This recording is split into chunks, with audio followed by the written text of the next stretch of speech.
अधिकांश लोग जो नेटवर्क मार्केटिंग के बिजनेस में सफल नहीं होते हैं, उनके साथ दिक्कत एक होती है कि वो सबकी बात मानते हैं सिवाय अपलाइन के। अपलाइन की नहीं मानते हैं, बाकी तो सबकी मान लेते हैं, क्रॉस लाइन की भी मान लेते हैं। क्रॉस लाइन का क्या बताऊं, मेरा यार धंधा चल ही नहीं रहा है, इतना परेशान हूं, मान लेते हैं। अपलाइन कर रहा है कि तुम ऐसे करके करो तुम्हारा चलेगा, नहीं मानते हैं। और इसके बाद में इस वाली सोच से अगर हम अमीर बनना चाहें तो नहीं बन सकते। इसी को बदलने की जरूरत है। किसकी बात माननी है और किसकी नहीं माननी है, ब्रेक में चेंज करेंगे।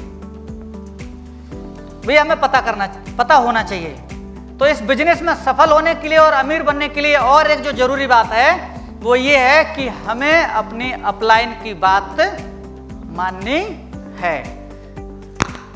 इस बिजनेस में कहा जाता है कि जो हमारा अपलाइन होता है, upline like a divine, upline को डिवाइन का दर्जा दिया जाता है इस बिजनेस में। और जो क्रॉस लाइन है ना, क्रॉस लाइन जहर होता है, जहर। क्रॉस लाइन से जितना आप बचे रहोगे समझ लो जहर से आप दूर हो। और जिनके धंधा नहीं चलते हैं आप समझ लेना वो अपलाइन के संपर्क में नहीं है, वो क्रॉस लाइन और ऐसे लोगों के संपर्क में होंगे जिनके धंधा नहीं चल रहे होंगे। तो हमारा अगर धंधा नहीं चल रहा है, हम इतने समझदार व्यक्ति होते हैं हम सब, अगर हमें कहीं जाना है वहां का रास्ता नहीं पता है तो हम लोगों से पूछते हैं, उस व्यक्ति से पूछते हैं जिसको पता होता है। अगर हमें जाना है, हमें रास्ता नहीं पता, हमने कुलदीप जी से पूछेंगे, कुलदीप जी को पता होगा बता देंगे, ये नहीं पता होगा तो क्या कहेंगे हमें नहीं पता, नंदलाल जी से पूछेंगे, नंदलाल जी को नहीं पता होगा तो चौहान जी से पूछेंगे, उनको भी नहीं पता होगा तो उपाध्याय जी से पूछेंगे। मगर जो बता देगा फिर हम आगे चल देते हैं।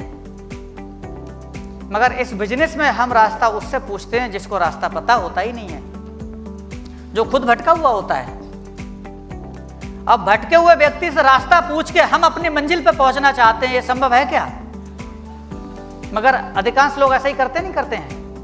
आज के बाद आप लोगों ने भी ऐसा हुआ हो, आपसे भी ऐसा हुआ हो पहले कभी, मगर आज जो हो गया बैक में जाके हम कुछ नहीं कर सकते। मगर आज के बाद आपको अगर इस बिजनेस से संबंधित कोई भी बात करनी है, कोई भी बात पूछनी है तो आप एक ही व्यक्ति से करेंगे, वो है सिर्फ आपके अपलाइन। और एक बात और है, आप सब लोगों को बता दें, अगर हो सकता है जो बात आप जानना चाह रहे हो वो आपके अपलाइन को ना पता हो।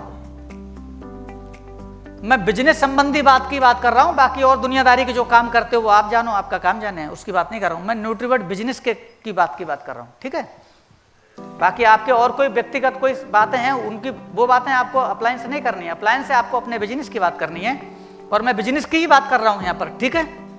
तो मेरा बात करने का मतलब है, मैं आपसे कह रहा हूं अपलाइन से बात करना है, इसका मतलब ये है कि बिजनेस की बात करने को बोल रहा हूं, ठीक है? तो आगे भी मैं बोलूं तो आप यही समझना कि मैं बिजनेस की बात कर रहा हूं।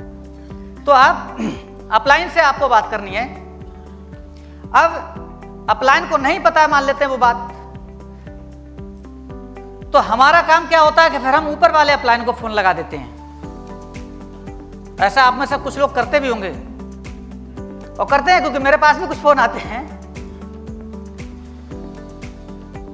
तो जब मेरे पास आते हैं तो फिर वो ऐसे ही तो आते होंगे, बीच में 10-10 अपलाइन होते हैं, दर्जनों अपलाइन बीच में है, मगर फोन आता है मेरे पास। तो अगर आपके अपलाइन को कोई बात पता नहीं है जो आपने पूछी, तो आप उनको सीधे बोलें कि सर आपको अगर जिसकी जानकारी नहीं है तो आप इसकी जानकारी करके दो, आप इस बात को पता करके बताओ। फिर अपलाइन है, ये तो उनकी ड्यूटी है, वो आपको पता करके बताएंगे। इससे दो फायदे होते हैं कि अगर अपलाइन अपडेट नहीं है तो वो भी अपडेट हो जाते हैं, जो जानकारी उनको नहीं थी वो भी जानकारी वो भी सीख लेते हैं। तो सब लोग इसमें सीखते जाते हैं। सीखने की जो प्रोसेस है वो तेज हो जाती है अगर हम इस पैटर्न को अपनाते हैं तो।